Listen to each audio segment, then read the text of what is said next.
Yes, welcome back, and we are having a quick conversation. Because of the limited time we have had, we're only going to be able to afford a quick conversation, but we've got a very, very special guest in the studio this morning, and that is someone I would say was the U.S. Ambassador to Nigeria and ECOWAS between 2007 and 2010, Republic of Congo between 2002 to 2005, is CEO of FE3DS or FEEDS, as it could be called.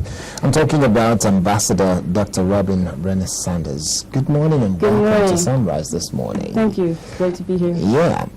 You are Nigeria's ambassador. You are U.S. Ambassador to Nigeria. Oh, let's say it the other way too. Right. So, yeah. U.S. Ambassador to Nigeria for about 3 years plus. I guess the experience must have been wonderful for you. Yes, I think, even at that time, and it's probably not that well known, but I remember writing to WEF in 2010 suggesting that they do WEF in Nigeria. Because I could see where you were headed, at least on the macroeconomic side of things.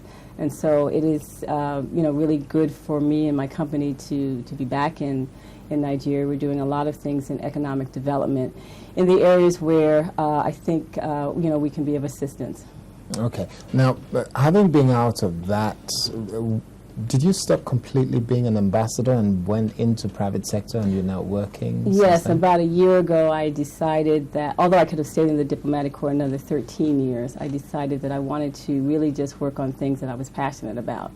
And what are you passionate about? Well, I'm passionate about economic development issues, and actually the FEEDS is an acronym that means food security, education, environment, economics, development, and self-help. That is the acronym of FEEDS. Yeah, exactly. Yes. And those are the things that I found throughout my career that really moved me, because I've seen abject poverty in the worst conditions. I've served in 2 conflict and post-conflict countries, and I've seen the devastation of war.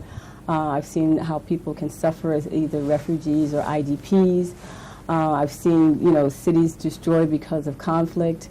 And so I wanted to find a way to provide my expertise back into the system, but really focused on changing quality of life. Okay, when you talk about economics and macroeconomics, what's your analysis of where Nigeria is at as of today, compared to 2007 to 2010 when you were here serving as ambassador? Right. What I saw in 2010, which is why I had written to WEF to say, you really need to look at Nigeria, because the things on the macroeconomic side were taking place. You had the transformation in your banking sector. You had the beginning of changes in terms of the capital markets area, in terms of making sure you had regs in place and making sure the corrective actions were taken there.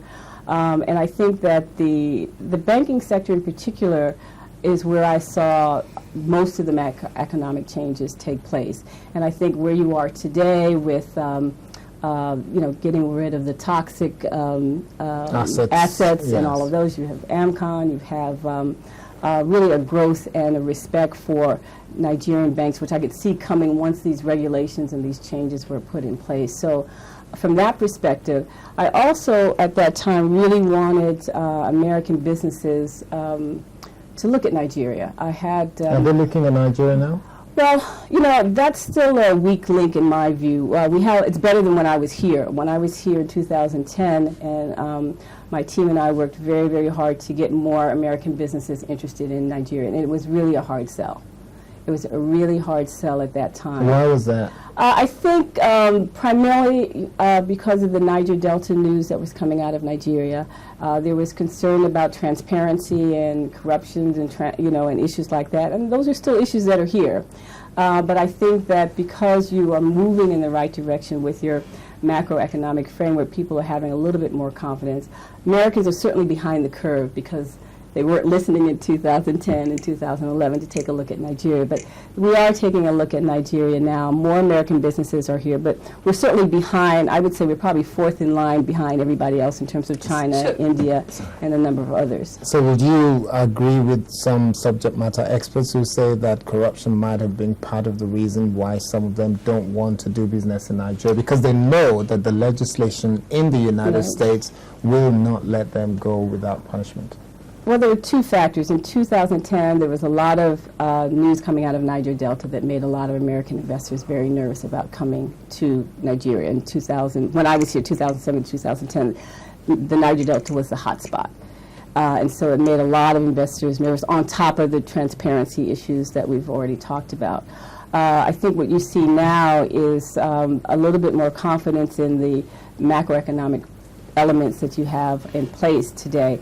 It doesn't mean that there aren't still concerns about transparency and corruption, because that's still an issue in a lot of areas. But I think that because the framework looks so attractive, that American companies How much of an issue is it? Transparency and corruption? How much of an issue is it for Americans now compared to... Oh, I think it's a little bit less of an issue than it was in 2010, because you've done a lot of better things on your regulatory frameworks on the macroeconomic side. So it's a lot better. Your banking structure is better. Your central bank has done also a very good job of projecting that a positive picture out to the international community.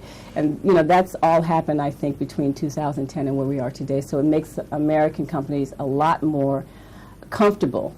And I think I'm just really impressed by the resurgence of American interest in Nigeria. I was about to ask you that question, because if you hinted at the fact that they're beginning to change their mind to want to come, but the basic things that scared them away the first time hasn't really changed. So I'm thinking, but there are other factors lying, you know, that they're observing or they're thinking about is making them want to come at this time, apart from, you know, the fact that we've been projected to be a very largest economy. I think that those things that I talked about in 2010, as I said already, that they've been reduced enough to make Americans more comfortable in coming to Nigeria. So we're doing better with corruption, as in it's not as bad as it used to be. Is that what you're saying? No, that's not what I'm saying. I'm saying that the macroeconomic frameworks for people to be able to come in and do business are in place, and it makes American companies a lot more comfortable. It doesn't mean that, you know, if they're in a transaction environment that they might not face corruption issues there,